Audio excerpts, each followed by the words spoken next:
Howdy, folks. Welcome back to Viva La Cats. I am your host, Justin Hiles, accompanied by my great friend, Steve Maurer, and we bring you Bearcats coverage every single week as part of the 1012 network. With us this week, we have Ryan Roberts covering the Bearcats. He's done a fantastic job all season, and love seeing the coverage from him there. Ryan, how you doing, man? Good. How are you guys doing tonight? Not too shabby. Everything's good here. Can't complain, really. It would have been a lot better if we had recorded after the game on Wednesday, but after yesterday, definitely feels a little bit better.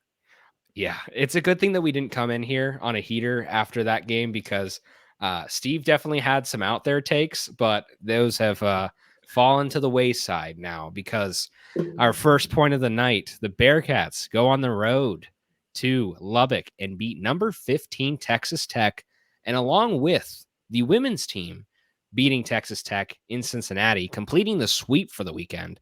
The Bearcats defeated Texas Tech by 3 points. Massive win, gives you a lot of good energy going forward towards March Madness, hoping we can kind of build that run. But Ryan, from what you saw in this game, what were your biggest takeaways? And what was kind of the key element here that worked that wasn't really working against West Virginia or some of these other close losses that we've had? Well, for one, Aziz Bandiago showed up, 10 points, 10 rebounds. Wes mentioned in the post game that he didn't feel they did as good of a job against West Virginia, recognizing when he was tired, which led to some, defensive breakdowns around the rim late in the game. And with him being healthy and out there and seeing how much he impacts the game at both ends, it's a major boost to this team, especially with Vic struggling right now. I think his last 4 games, he's 4 for 24, over 8 from 3, 8 for 13 from the free throw line, 6 rebounds per game. He scored 4, 0, 7, and 5 in those games. So having Aziz step up the way he did last night definitely helped. And it also, Seamus Lukosius, 16 points, 4 of 7 from 3. And I think that's something that we've kind of been waiting for him to do is he's had the opportunities and he hasn't really taken advantage of them. And Wes kind of mentioned that he's been put in a lot of big shot late game situations and he struggled with those. But seeing him go 3 for 3 down the stretch, make all 3 field goal attempts. I mean, when you have a guy as good as Seamus Lukosius is and actually take advantage of his opportunities, this team's really hard to beat. Yeah, definitely. And I saw from Chad Brendel, that Cincinnati closed with points on 9 of its last 12 possessions. And like you said, Ryan, Seamus going 3 for 3 in that stretch. I do think that, we saw it with how Texas Tech was going back and forth with us. That was the only way the Bearcats were going to be able to win that game, was with continually responding to their punches with your own punch.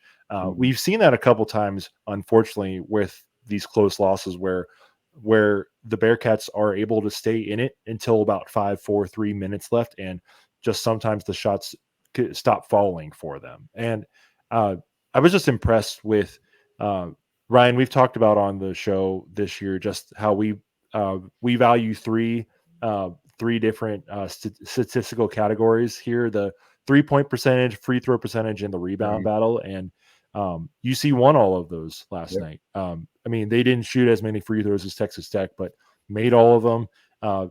Shot better from 3-point than they usually do on the road, and better than Texas Tech, and again won the rebounding battle. I think the rebounding battle is a great thing to do, especially against Texas Tech. Warren Washington had a pretty good game for himself last night, but I just think being able to come in, Ryan, and defeat this team that had been undefeated at home before this game, and just a top 15 team as well. Your second top 15 win on the road this year.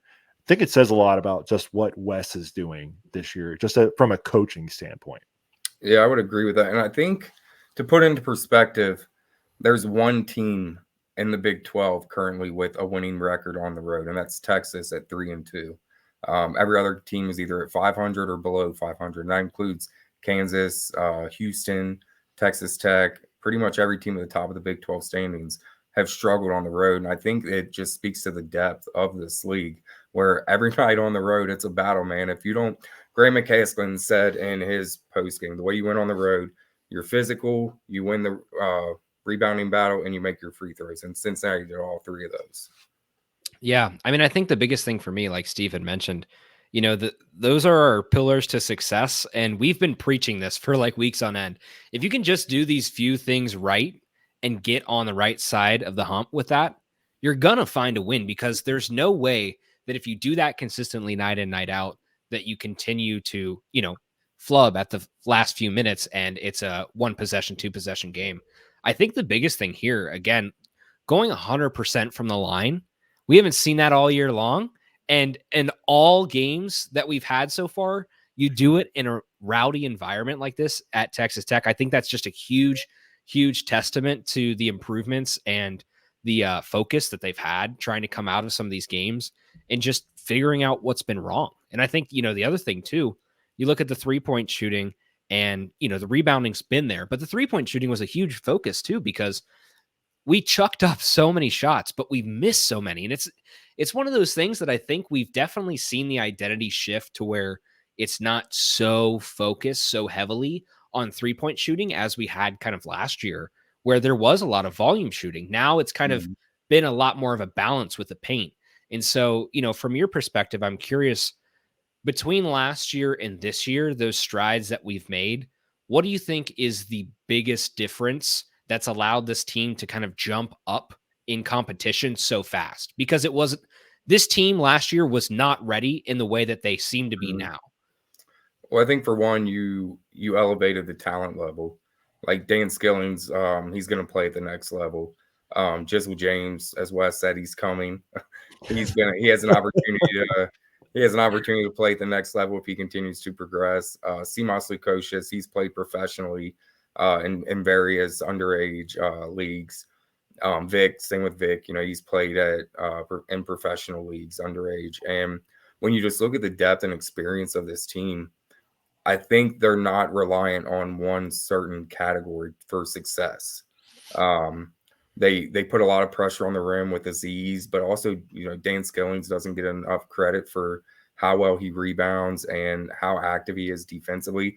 Don't get me wrong, he has some breakdowns, and that's probably why he's not in the starting lineup. But this team just has so much more length and athleticism, and they're versatile. They don't have to be reliant on one certain thing. Whereas last year, what did you have? You had DDJ, who was going to chuck up shots, Landers, and then you also had JD. All three of those guys were relying on the 3-ball more so than DDJ with Landers and JD. But I just think you have so many different ways that you can beat a team that Wes is kind of able to run an offense a different way, where they're looking for the best shot and not just looking for, let's see how many shots we can get up that go in.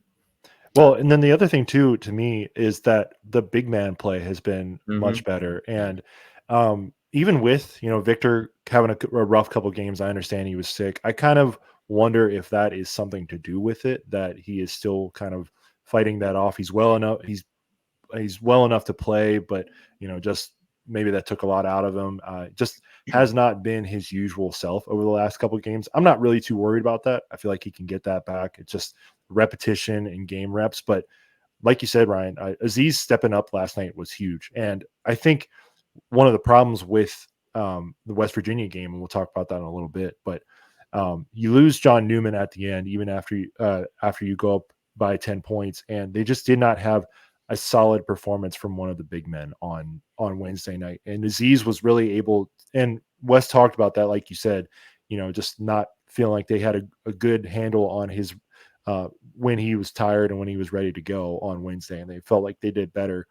I think that's just something too, where, the level of talent at the big man position this year, either the 4 or the 5, has been a lot better this year. And just from that talent level and seeing Aziz develop, play better, play great defense without fouling, even though some of the Texas Tech fans thought a couple of those were fouls. I'm just so impressed with how much he's grown and developed and stepped up, especially in a game where, Vic's not feeling it and Jamil has not really been able to contribute as much as some fans might like. Yeah, well, one thing I want to add real quick too, kind of in the differences between last year and this year, I've noticed that when you look kind of down the run sheet, there's 8 guys that are scoring 7 or more points every game. That's their average for this team. Last year, there was 5. And after that starting five, it was a hard drop off. There just was not a lot of depth. And I think that's been one of the keys is just Wes is able to kind of reach farther into his bag with some of these guys and get some more people there when something's not working.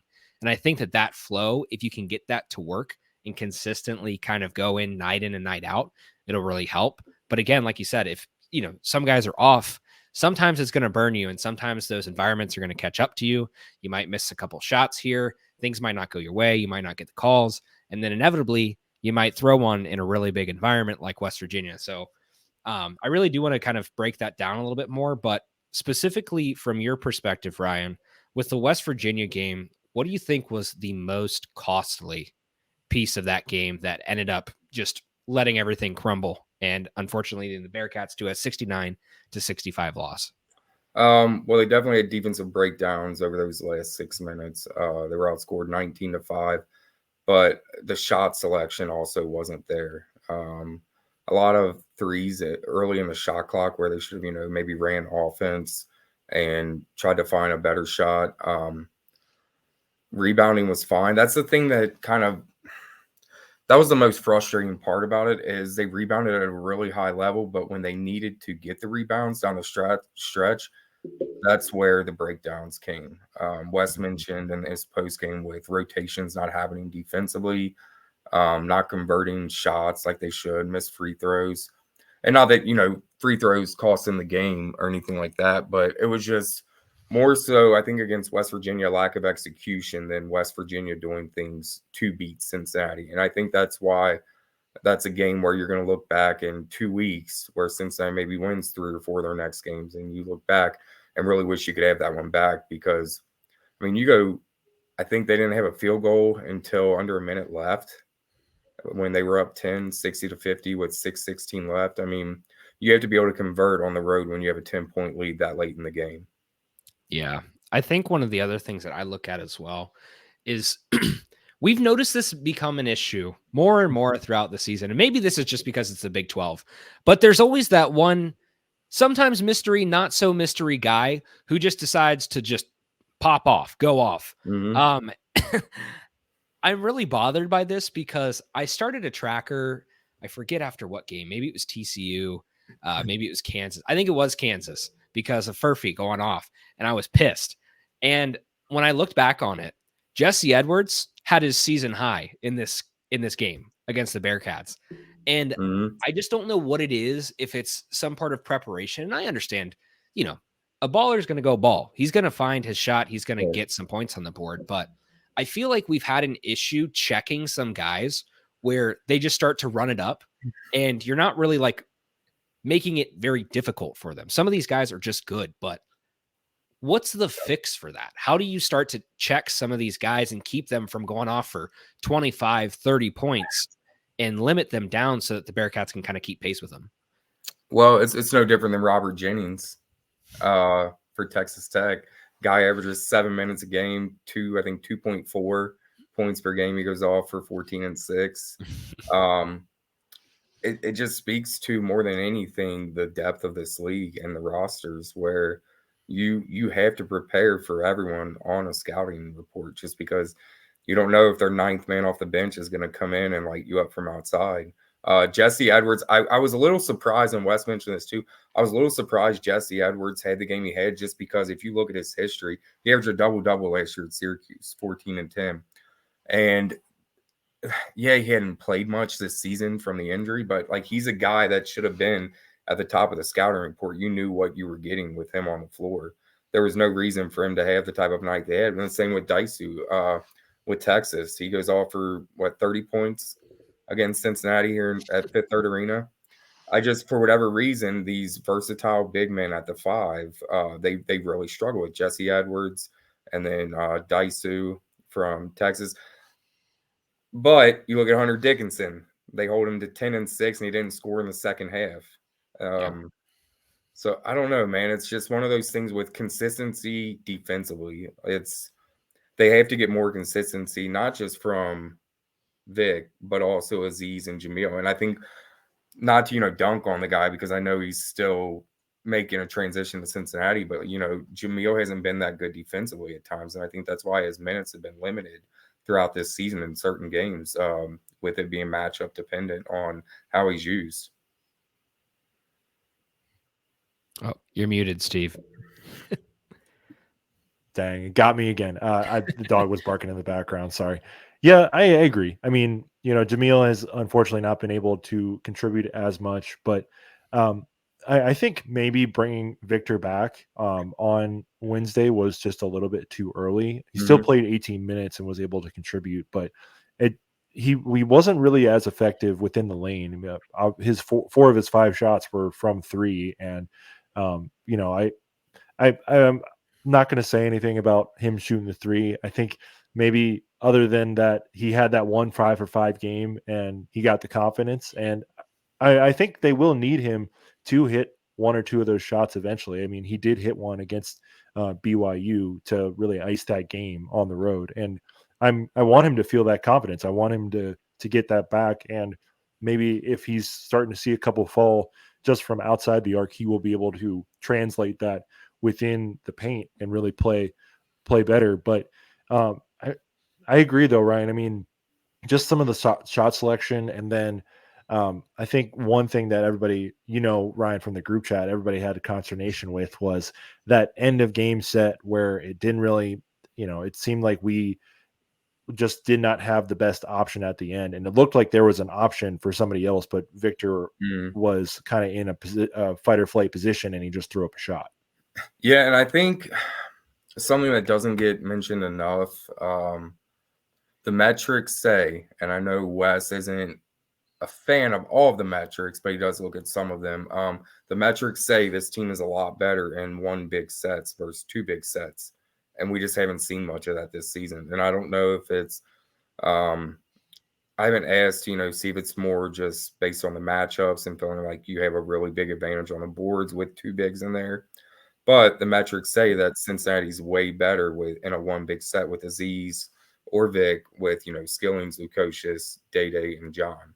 And getting kind of off track, back to Justin's question about the difference this year versus last year, I don't think people understand all the time how big of a difference John Newman is out there defensively. So when you're able to send your best defender and say, hey, go shut him down, it allows you to do other things offensively with your better offensive players. And Newman is a guy that, he's played well. He's been their most consistent player on the team. For sure. 10-point averages 10 points a game, whether he's on the road or at home. So when you have a guy like that to kind of take out the opposing team's best player, that's made a big difference with how competitive they are. Just that physicality that he brings and leadership to the rest of the team. Yeah, and I think that's a big thing for this year's team too, because we looked at, especially through non-conference, we're kind of like, all right, who's the leader of this team? You've got a couple older guys. You kind of would have expected to be John Newman just based on age, but he's also not been here his entire tenure, but he's been here long enough. He also didn't get to play last year. But I think this is one of the things that I look at so much last year compared to this year is he was missing, like you said. I mean, and if you think about how many of those games we just needed a little bit more defense, we just needed, a steal or 2 here or there. You needed somebody who's just super scrappy playing. I think that's a huge advantage that they have this year, and especially to see the way now too that Josh Reed has also kind of taken up that sort of, pseudo second man behind him kind of role to just be able to go out there, play your role, play defensively, take a shot if you got one, find an opening. Like John Newman is just one of those complete players that I'm still always amazed with every time I watch him play, because he never ceases to just do the hustle play. Like it's all game long. And I've just always been so impressed, because I think that he really does a fantastic job of representing what the Cincinnati Bearcats have always been about. And it's that grit, grind, and hustle. And so, I think not that every player doesn't do that or doesn't try, but I think if every player had just a little bit more of that John Newman in them, like we've done a good job defensively, but just scrappiness and going for it on every play. I see a lot of that in Dan Skillings too. He does put in a lot of effort to just kind of create plays, find his own shot, make something work. I think as long as everybody kind of contributes there and you just don't have guys that are standing around on the court, I think that that's a really big key here to kind of move forward. Steve had thrown in an extra point here about a certain guy who's been doing a pretty good job with the Cincinnati Bearcats, now in year 3, but he's got a week off, Wes Miller's week off. And we're kind of curious here. Are we getting CJ back? What's happening? How do we just kind of add this whole thing up moving forward? Your guess is as good as mine. It's no secret CJ's been going through workouts and shoot-arounds. Worked out before the West Virginia game. Was getting shots up before Texas Tech. You all saw him in the post-game video, one of the first ones out on the floor celebrating. I think the issue with CJ is they're being a lot more cautious with him just because of the previous injuries. And you need him more. Let's be honest, guys. Like, this league is so competitive. All it takes is winning the conference tournament. So there's so many opportunities to boost your resume.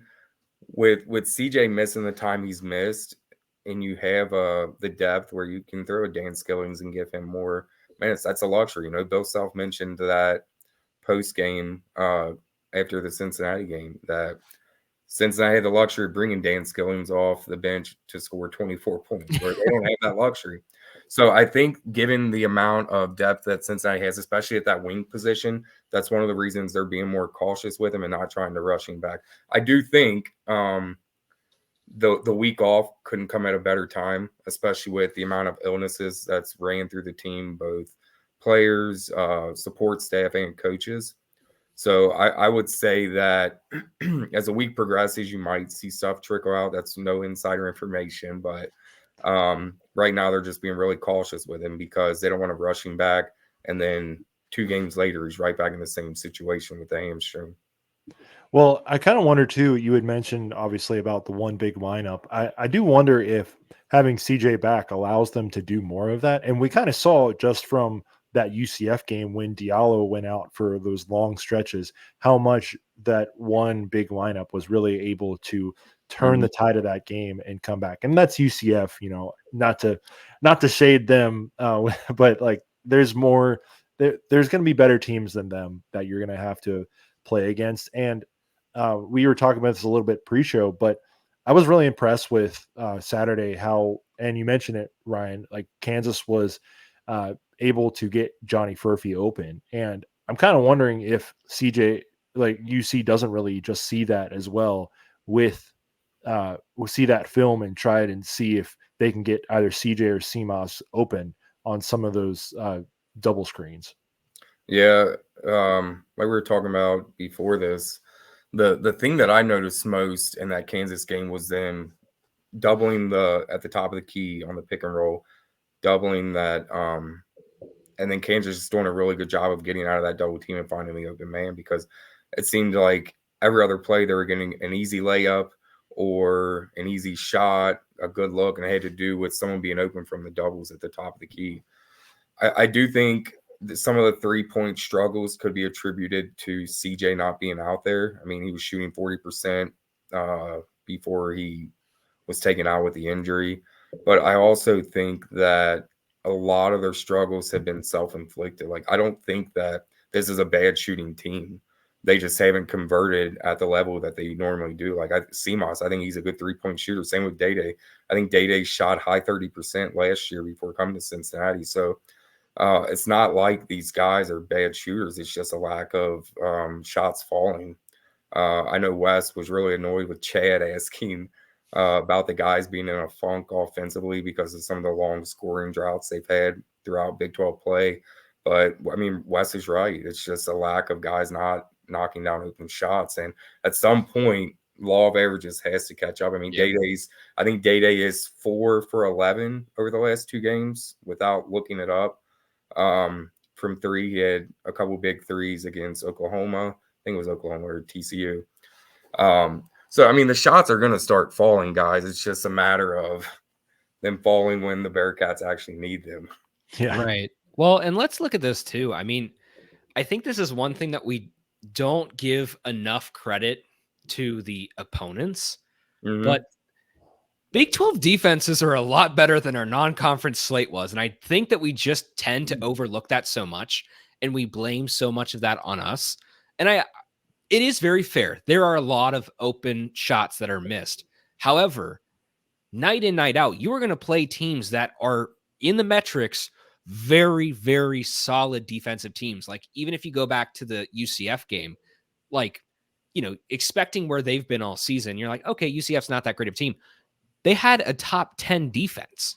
Like, and that's just something that you wouldn't expect, but it's the truth. And it's one of those things that I think is super hard to wrap our heads around, but you just have to admit and understand that you're not going to get easy buckets anymore. It's not a thing that you get that break like you had in the American. You're not going to get some of those easy teams.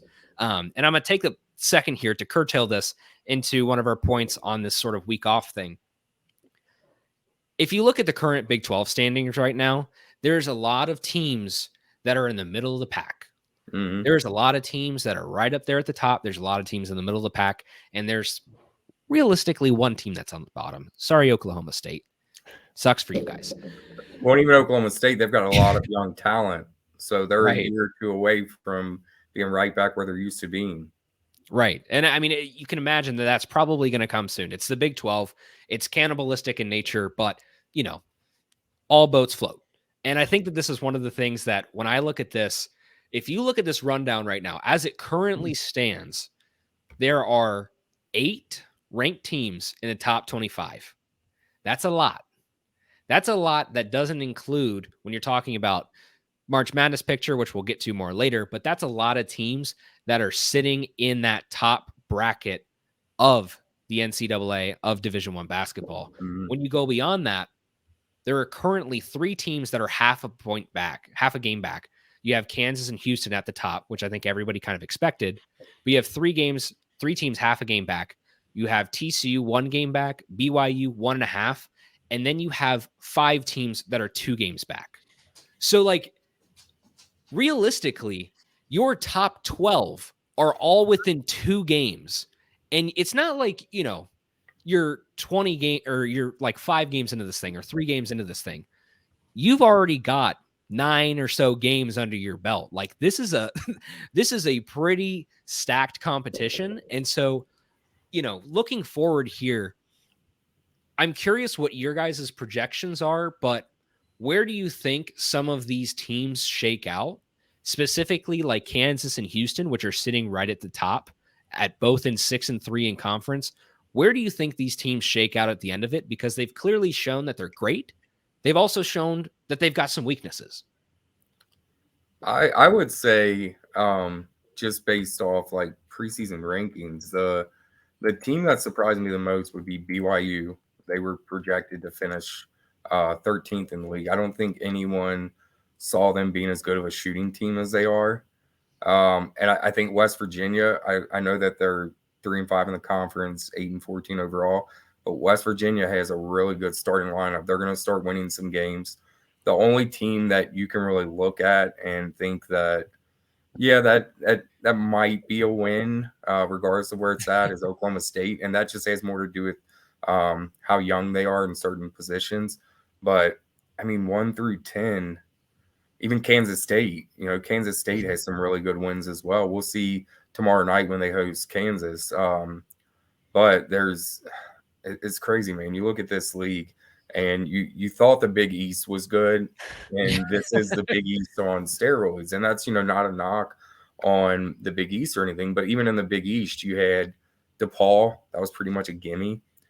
Providence really wasn't that good back then. St. John's was up and down in years where you could count on that maybe being a win here and there. Notre Dame had good years, but there were also years where you could look at that and say, yeah, that's probably a win, depending on if it's on the road or at home. And I just think that everyone says Kansas City is the best place to be during conference tournament time. And I think it's going to be proven once again this year in that conference tournament, because I think you legit have. You look at the standings, like you said, Kansas, Houston, Baylor, Iowa State, Texas Tech, TCU, BYU. UCF has wins over Texas and Kansas. So even that's not a gimme for any team. Like there's so many teams in this league that can get hot at the right time and win it. So I don't know. Like I don't see anyone, whoever wins the regular season, I don't see them having less than 5 losses. Yeah, that's realistic. I mean, even if you look at the top 2, Kansas and Houston both have 3 conference losses already. Like, and we're halfway through the conference slate. So to imagine that, you know, Houston, when they come into Cincinnati, is not going to lose. I mean, you couldn't picture it any other way. I really don't think you could. No, and it's really cool. Like I gotta say this quote just because like it really hit me. This is when I realized that, you know, just exactly what Cincinnati basketball is doing right now. In the post game, Wes makes the comment, God, I don't even know what to say. And this is when he's asked about, you know, what are your thoughts right now? God, I don't even know what to say. I'm just exhausted. This is everything you asked for. This is how you become a great program again. This is how you become a better team. Nights like tonight give us a little confidence you can build off. And, you know, there was some added context in there, but that was the, you know, paraphrasing what he was saying. But he's right. You know, everyone that wants Cincinnati basketball to get back to what they were back during the Huggins days, and even when Mick Cronin had things rolling, like, you're gonna have to go through this to get there. There's no instant gratification with the process, and Wes is a big process guy. He doesn't want to skip steps. So yeah, losing on the road to West Virginia, it sucks if you're a UC fan.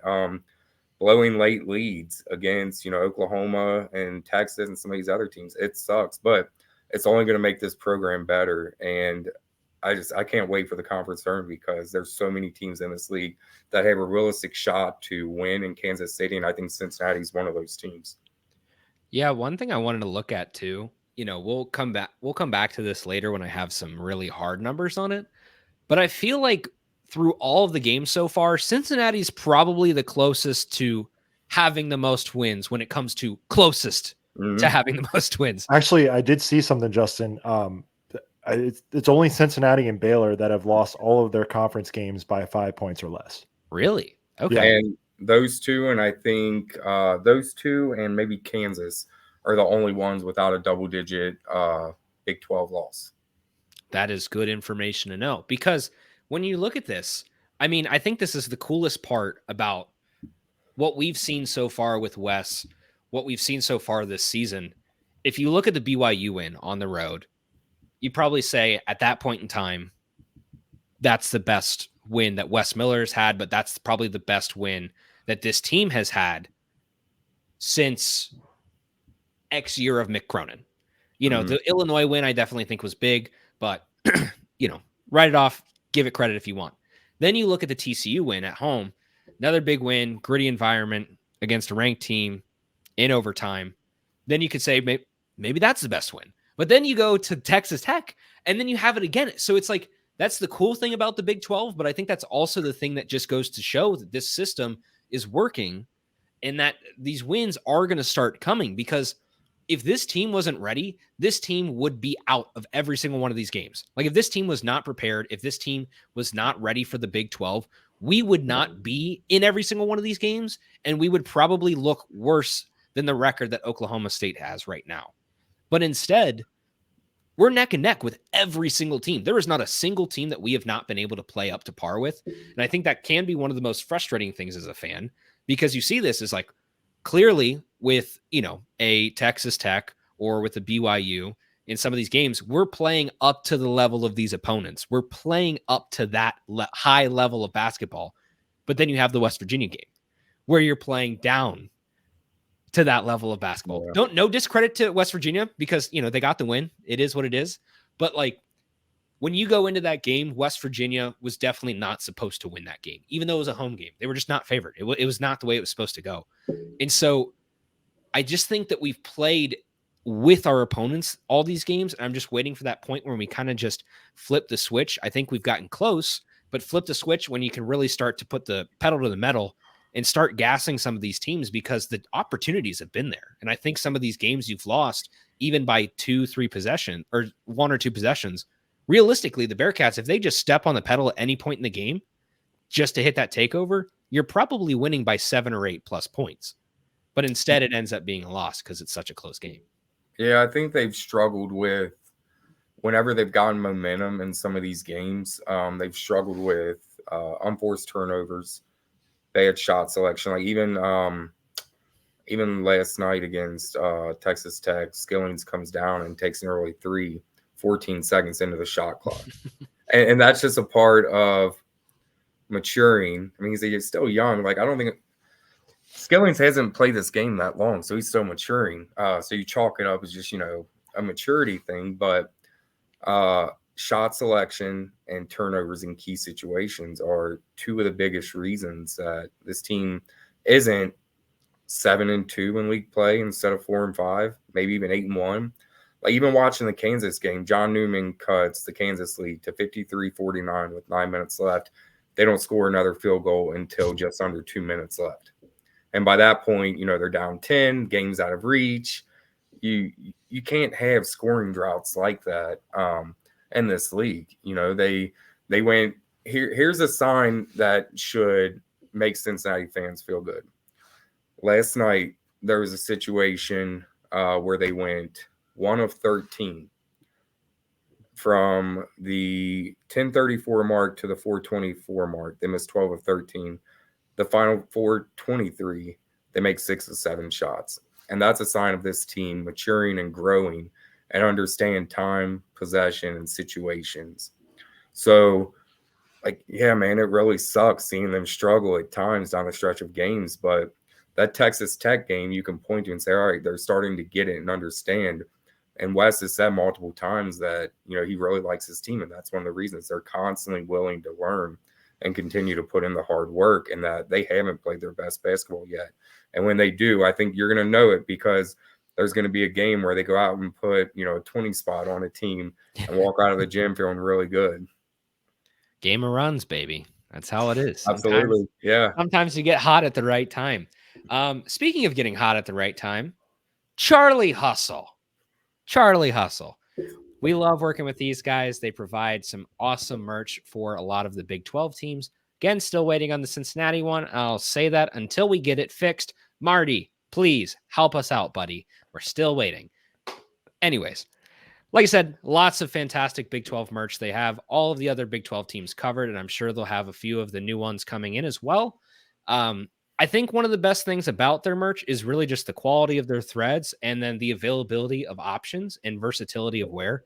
They've got some great apparel when it comes to shirts, long sleeves, jackets, tees. They've got everything covered. And I think, if you guys look at their website, there's plenty of options. But even if you don't have something specifically for a Cincinnati fan, there's still plenty of other teams around. And why not chalk it up? Because it's going to be fun playing in the Big 12. We're going to have a lot of those, and maybe you'll have a second team. Cincinnati fans, I know how it is. We all have our one team of the Bearcats. Maybe you find a second team. And if you do, go over to charliehustle.com, use the promo code 101215 for 15% off of all non-sale items, and get you something good. Charlie Hustle, vintage made fresh. I keep forgetting to click through our banner every single time, but I'll get it right next time. Steve, what's next? We're going to do a little womp womp here, talk all about the Cougars. We do, like we mentioned, get that week off before Saturday's game against Houston. If Bearcats fans didn't know, it's been 9 consecutive games that UC has gone without a win against Houston. And that includes 3 games in each of the past 2 years against the Cougars. Past 2 years against the Cougars, because you played them twice, home and away, and in the conference tournament. And I wouldn't be surprised if UC got them again in the conference tournament, because that's just how these things seem to go. But Ryan, one of the themes we've had just on the show, and jokingly and not, is that after the 2021 conference tournament championship game, where it was kind of one-sided in favor of the Cougars, UC has made it a little bit closer when during Wes Miller's tenure. disregard the last game, the conference tournament game last year against them, but they played really well against Houston at the Fertitta Center last year, and I've felt that that if we want to be able to bring back that tough and nasty mindset of Cincinnati, but apply it to the modern day, Houston is that replica. They are that team. They get down. They're dirty, but in a good way. Like they hustle, they dive for balls, they play with just like that chip on their shoulder. What I'm wondering though is this the best chance out of the last 10 opportunities, 9 of them being losses, where UC can really pull one out this time around? It's funny you bring up compare Houston to former UC teams, because at Big 12 media tip-off, that was something I asked Kelvin Sampson. I asked him, all these years losing to Mick in Cincinnati, did you try to emulate your team after what they were doing with the toughness and physicality and rebounding?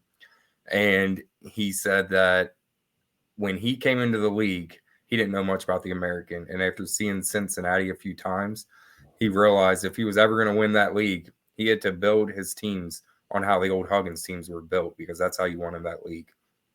I think that, excuse me, when you look at this league, they have 3 losses right now, and it's because they're not able to bully ball teams and just out physical and out talent teams. But I do think if Cincinnati is going to get them, compared to years past, this is the year, just because they've got the size, they've got the depth, they've got the talent.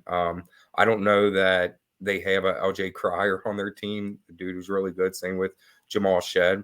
But I do think they have guys that can guard those two with Day Thomas and John Newman. So I think of all of the years that we've seen since I really struggle against Houston, this is probably the best opportunity to make it the most competitive of these last 9 games. And I think this is one game where Wes has continued to build his program off. So every year, who has had his number and what have they done to him? He's kind of taken that personal and that challenge and kind of said that if I want to be the best, look at Houston, because they have been the best team in this league and they've been one of the best programs in the country. So that's how I have to continue to build my roster. And I don't think it's a coincidence that toughness, physicality, and rebounding are what you see with this year's team after the type of results he's had against Houston. Yeah, and I think one of the things too, kind of to Steve's point about some of the last few games that we've had and how this rivalry started to get a little bit closer. Through the American up until the 2019 season, the Bearcats were 10-4 against Houston, and they had a handful of double-digit wins. And in fact, a lot of those were majority. But then in the last 10, they're 1-9. And so it's a huge momentum swing. It's like flip of the switch and it's over. And remember that 1-9, that first one of 2019, 2019, second one of 2019 was that final win that they got. You mean 2020? Whole stretch. Yes, it was in 2020. Sorry, this whole thing it's 2019, 2020 season, but it's part of that. So it's all mixed around. Regardless, if you look backwards through these losses, through those 9, you lose by 13, then by 38, 37, 22, 18, and then you get to the past few games, 13, 13, 6, and 21. Of course, the 21, Houston's just an absolute animal, destroying everybody. So you really can't ask for a lot. I'll take responsibility for the 21-point loss. I think it was Jarris Walker, Jawan Roberts, and Kelvin Sampson, another assistant. I was staying at Aloft in DFW, Fort Worth, and they were staying in the same hotel as me. And I saw them after the game where Cincinnati just blew Temple out. When I got back to the hotel, Houston happened to be going up the elevator with me as well. And I look at Jarris, and I congratulate them on the win today, or on that day, and they said thanks. I was talking to Kelvin Sampson. I was like, man, you guys might have your hands full tomorrow. And he just smiled. He's like, yeah, you might be right. And then he looked at Jarris, and Jarris was like, yeah, we'll see about that. Man, I don't even know if they took you seriously enough to make that billboard material, but probably not. Material. But I felt a small part in that blowout loss after kind of poking them on the elevator ride up following the game. Hey, I mean, all jokes aside, I think that is one thing that, I think Houston takes all of these games very personally. Oh, I they think do. Yeah. Cincinnati does to a degree, but I think that's another thing that is a big piece of elite programs that Cincinnati needs to have, again, like you said earlier, that chip on their shoulder and just say, what is anything that we can find a reason to hate these guys, Mhm. a reason to just want to beat them? Use it. I mean, if the record isn't enough for the Bearcats, there's plenty of other stuff. I'm sure there's plenty of other noise from Houston fans. Like, I just think that they need that extra little bit of an edge to get there. But I think the biggest difference so far has really just been sort of that talent gap. And now I Mhm. do think after, a lot of what we talked about, I think they're pulling it in closer. It's just how do you kind of make that connection? How do you get back to beating Houston? And if you get back to beating Houston, how do you then turn that into beating some other teams in the first, in the second, in the third weekend in March Madness? What is the path back to March Madness? How do we get there? We've talked about it over and over again. We've said 8 wins is the key. Maybe it's 9. Ryan, what is your perspective? What do the Bearcats need to do from this point moving on in order to get back to the March Madness tournament? You're seeing it. Defense, rebounding, and continue to be extremely physical because those things travel whether you're on the road or at home. So I saw something that actually surprised me. This team is a better free throw shooting team on the road than at home. So that also gives me a little bit of comfort knowing that you don't have to worry about them when they go on the road. And I think that speaks to the maturity of the guys. But as far as like a win total, your guess is as good as mine, man. I do think there's 9 games left in the regular season plus the conference tournament, so 10 games left. I would say if you go 6-3, 5-4, you're comfortably in the tournament. If you go 4-5 or anything less, you're probably needing to win a couple games in the conference tournament. But I think anything 500 or above, you're solely in the tournament with the resume that you already have. But the majority of the reasoning for that is the quad 1 wins that you're going to have by going, anything 500 or better. But I do think 500 or better will get them into tournament pretty comfortably. Well, and then the other thing too is that I think they need a couple teams that, well, the only one that really applies here is TCU. I think they need TCU to play a little bit better so that that quad 2 win that they had at home against TCU turns into a quad 1. Right. And then hopefully if you can beat them again, that's 2 quad 1 teams just from the same team. I do think also you have 3 quad 3 games remaining at home, and you probably should win all of those. Not that any of them will really knock you out if you can, like you said, build back up your resume by beating one of those quad 1 teams. But I think you just got to take care of your business at home against teams that you're probably better than. Yeah, I would agree with that. Losing the games they've lost at home are probably the biggest backbreaker right now. Like, even if they just beat Texas, like having that Texas win at home, you're 5-4 in conference play right now. You're probably firmly in the tournament. But I think winning at home is the key down the stretch just because it is really hard to win on the road in this league. Yeah, and I think that's one of the most painful things too, not to backtrack to the Big 12 standings, but you're sitting at 4-5. I mean, there's a lot of tied teams here, but you're sitting at 4-5 and you're on the bottom half of this bracket. But like we said, you're only 2 games out. So it's one of those things that I think, from my perspective, you've got Houston coming up, you have Iowa State coming up. We said this past week with West Virginia and Texas Tech. Find a win. Doesn't matter which one, but find a win because it's on the road. You have 2 games at home now. You have to find one somewhere. Granted, you're asking that the tallest task. I think this is, if you include Texas Tech, this will end up being the hardest stretch of the entire season. I know we had the gauntlet that we talked about before. Now some of these teams have ironed out some of their issues. Now some of these teams have proven who's in the middle, who's at the bottom, who's at the top, even with the ranked teams that we've played. Texas Tech, Houston, and Iowa State are all up there. And so if you've done that against Texas Tech on the road, I know Houston is a completely different animal. I know Iowa State's a completely different animal, but you got to find a split. If you can't find two there, you can't have a loss, or you can't have two losses in that stretch. You have to have something out of that. And then, of course, when you go on the road to UCF, and then you have Oklahoma State, hopefully you can pick up both of those. Steve mentioned the road game against TCU. Hopefully you could pick up that one as well. But through the next 5 of Houston, Iowa State, UCF, Oklahoma State, and TCU, if you can go 3-2 in that, I think you have a legitimate shot, because now you're looking at a 7-game win record there.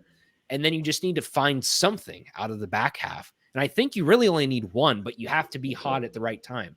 That is a huge thing. Timing, no matter how good your quad wins are, no matter what that is, when you're on the bubble, you have to have that good timing at the end of the season. Don't fall off. Don't look really good in these next 5 and then just give it up to Houston, Kansas State, Oklahoma, and West Virginia. You got to find some wins and keep that momentum going. Otherwise, I think it is really going to shoot you in the butt. However, the conference tournament, I think if you can win 1 game, maybe 2, if you can stretch that, who knows what else you can turn that into. But if you can win at least 1 game in there, I think that will be enough to put you in. Yeah, and I also think, looking at Houston, getting back to the previous topic of, about the Cougars, these teams are mirror images of one another if you really look at it. Both elite rebounding teams, both flat out get after it defensively.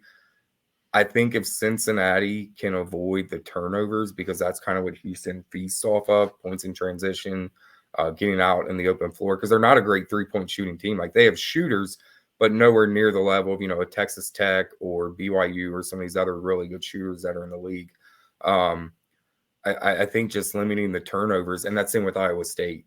If you can limit turnovers in these next 2 games under 10, I see no reason why you can't win these 2 games. So we'll see what happens. But I really think that this Texas Tech win could be a huge boost moving forward and give them the confidence they need in these next couple games to get it done.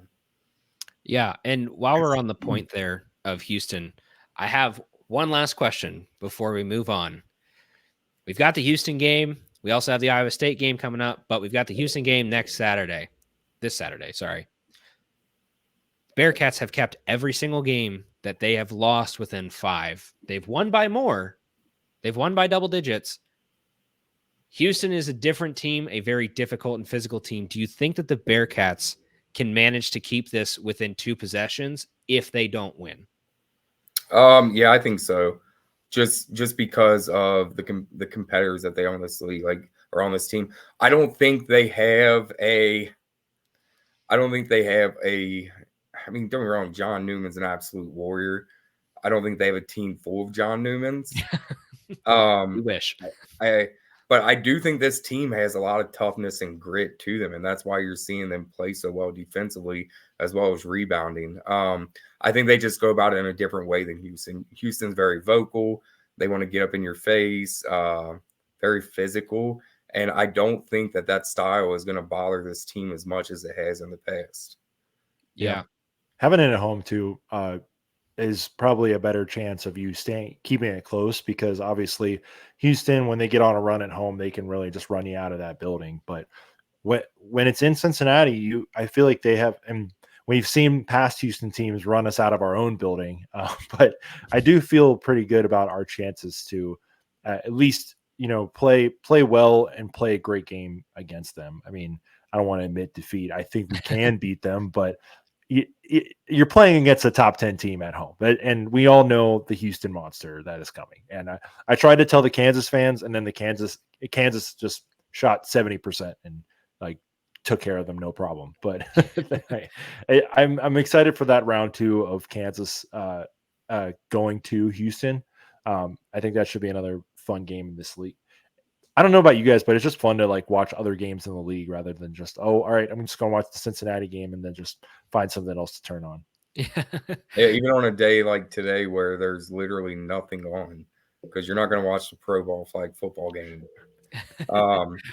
You had, I think, SMU against UAB maybe, and Tulane against Temple.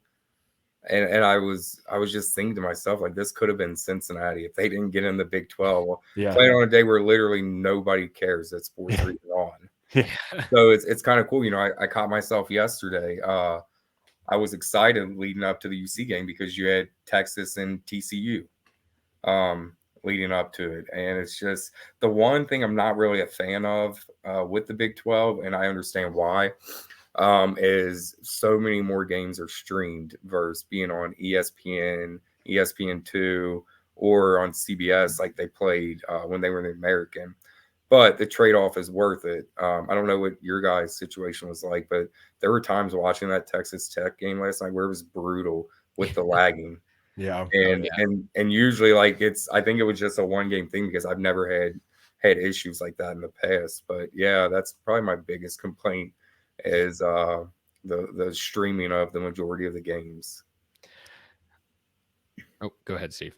I was just gonna make a joke about, no offense to our friends in Lubbock, but I don't know if they have the fastest internet there just yet. It might not have reached Lubbock yet. We'll give them a couple more years. Yeah. This is my very last thing before we get to the world-renowned Bearcats Sports Wrap-Up. I need a score prediction from both of you for this game this week because it's our one and only game. Houston is averaging 73.6 round up. That's 74 points a game, allowing 54. So about a 20-point margin of victory on average. Bearcats, 77 points a game to 67 allowed when rounded. So 10-point margin of victory. They're very close when it comes to rebounding, assists, blocks. Houston does have the edge at averaging 10 steals flat per game. What is your score prediction for this game? Ryan, start. In my experience, if I pick UC to win, they don't win. So I'm going to take the unpopular pick of taking Houston, and I'm going to go with 66-61 and pulling away with free throws late. But as I say that, Cincinnati will end up going and winning by 10 because I picked against them. Fight. I did the exact same thing, and I'm going to do it again when we had the guys from the Houston podcast on our show before the football game this year, and I told him, because I asked him for a prediction, and then I told him, I was like, I'm going to do something that I have not done in however many years I've hosted this podcast, and I picked against the Bearcats, and look what they did. They won by 17 that night. Mm-hmm. So I am going to do the same thing, knowing what I did before and trying to recreate that magic again. I say that Houston will probably win by, I'd say like 68-64. I like what you said, Ryan, about pulling away with free throws, but to me, it could. I think we can keep it within that 5 number, but it's more of a thing where, Houston is just able to wear us down in the second half, and we aren't able to find that same luck that we had. And maybe it wasn't luck, maybe it was us finding good shots and being able to knock down, make buckets in the second half against Texas Tech. But I do feel that, Houston can try to limit that and will be able to shut us down. But again, I'm trying to do the reverse psychology, jinx, whatever kind of thing.